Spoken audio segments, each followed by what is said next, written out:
In the NFL offseason this year, there were 2 separate rules that were changed, and they will cause a seismic shift in the NFL. This is going to change a lot of things. So the first rule that was changed in the NFL this offseason was the NFL catch rule. And what this will do is make questionable catches like Jesse James' reception for the Pittsburgh Steelers in Week 15 against the Patriots last year. That's going to now be a catch. If a catch is questionable, we can't really tell. Benefit of the doubt, it's a catch, right? We're going to have more catches in the NFL this year because of the new catch rule. The other rule we saw changed in the NFL offseason this year was the helmet-to-helmet rule.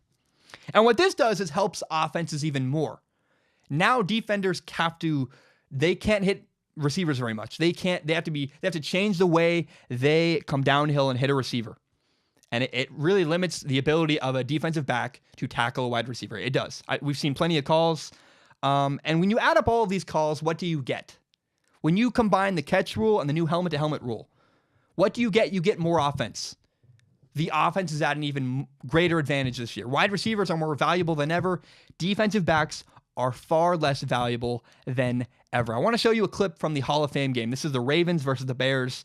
And it's short. It's not as long as I wish it was. It's really hard to find a clip of this play happening.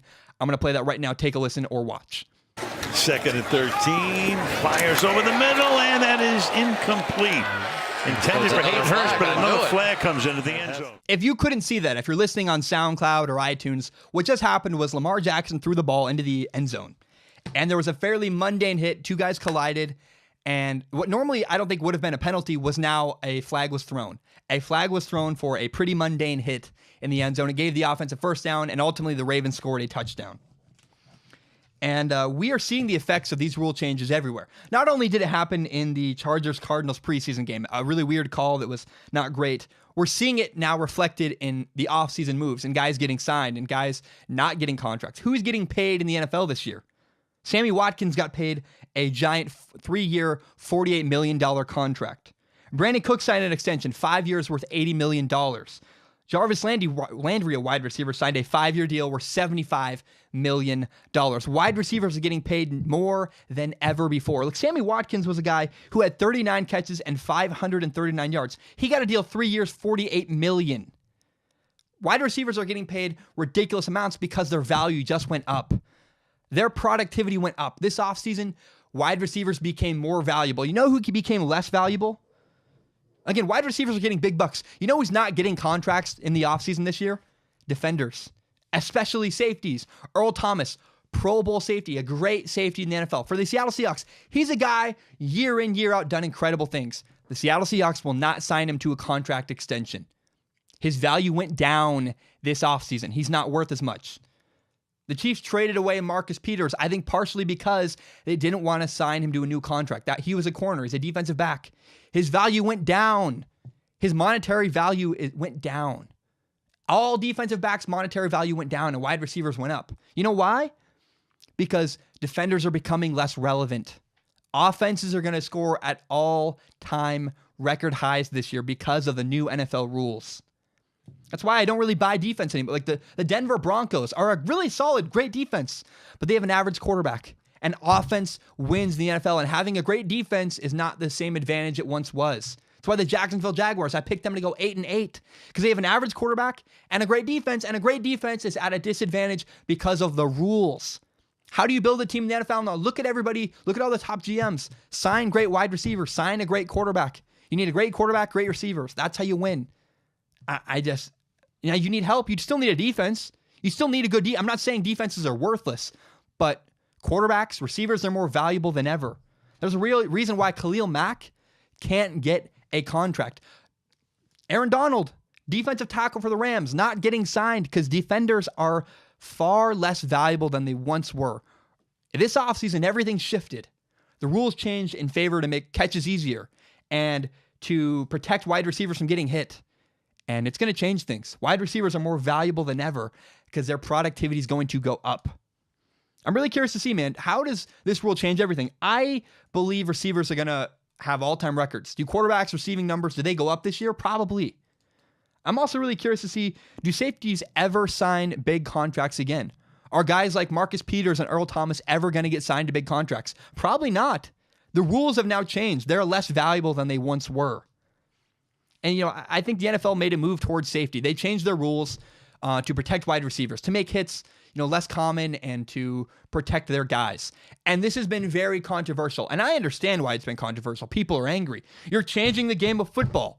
If I played, I did play safety in high school at one point, and now I'm not going to see the hits I used to, the things that were done in high school, I'm never going to see again because the NFL has taken them out of the rule book. You're not allowed to hit the way I saw some guys do in high school because the NFL is changing. Football as a whole is changing. And I understand why people are mad. I really do get it. I get why a guy who played safety in the NFL or in college is like, they're changing the game. How do you play? You're not valuable anymore. But I do think it's the right move. I think long-term, moving towards safety, protecting wide receivers is the right thing to do. It may not be awesome. It may not be a feel-good thing, but I want to ask you a question. What do moms notice most? This might make you angry. I get why it would make you angry, but at least hear me out. A mom watching football watches Antonio Brown get laid out.